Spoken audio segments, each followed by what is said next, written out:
السلام علیکم ورحمۃ اللہ تعالی وبرکاتہ۔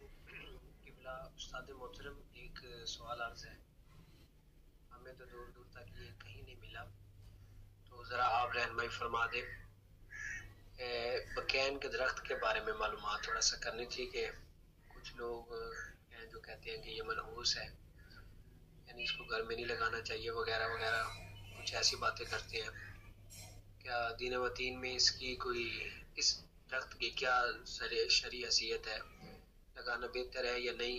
اس بارے میں تھوڑا سا آپ رہنمائی فرما دیں، بکین کے درخت کے بارے میں معلومات جو لینا چاہ رہا ہوں۔ جزاک اللہ خیرا۔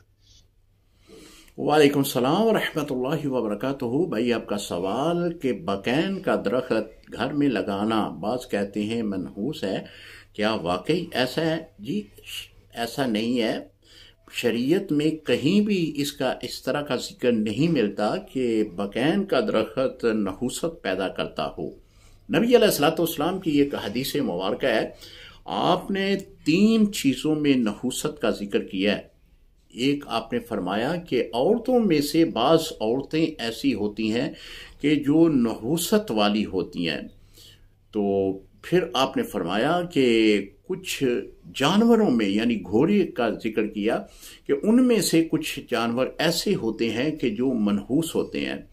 پھر آپ نے جگہ کے متعلق فرمایا کہ بعض جگہ ایسی ہیں کہ جن کے بارے میں آپ نے فرمایا کہ وہ منحوس ہوتی ہیں۔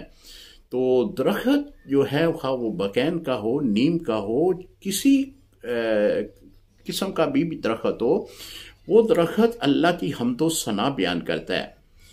جب تک وہ سبز ہے وہ اللہ کی حمد بیان کرتا رہتا ہے۔ ایک ہمارے استاذی محترمی قبلہ شیخ الحدیث صاحب ہمیں سبق پڑھایا کرتے تھے، تو آپ نے ایک ذکر فرمایا تھا کہ بعض ٹہنیاں آپ نے دیکھی ہوگی کہ درخت کی اچانک گر جاتی ہیں اور خشک ہو جاتی ہیں، تو ان کا ذکر کرتے ہوئے آپ نے فرمایا کہ اس کی وجہ کیا ہے؟ وجہ اس کی یہ ہے کہ وہ اللہ کی حمد و ثنا چھوڑ دیتی ہیں، تو درخت جو ہے سبز درخت وہ اپنے آپ سے اسے جدا کر دیتا ہے۔ تو جتنے بھی یہ درخت کی صورت میں، پودوں کی صورت میں اللہ تعالیٰ نے اشیاء کو پیدا کیا ہوا ہے، یہ سب کی سب اللہ کی حمد و ثنا بیان کرتی ہیں، ان میں نحوست والی کوئی بات نہیں ہے۔ السلام علیکم ورحمۃ اللہ وبرکاتہ۔